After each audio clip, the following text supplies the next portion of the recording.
cell referencing. You must have observed when we copy formula from one cell to another, the formula automatically changes as per the row and columns where it is copied.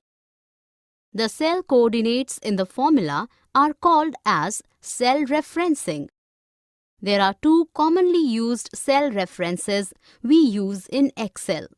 These are explained as follows. Absolute referencing. Absolute referencing is when we copy formula from one cell to another and then the formula does not change as per the row and columns where it is copied.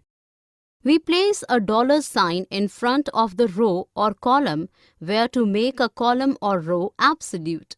In simple words, this means that while copying this formula to another cell, the column name and the row number will remain fixed and they will not change. Relative referencing. Relative referencing is when we copy a formula from one cell to another. Then the formula changes as per the row and column where it is copied.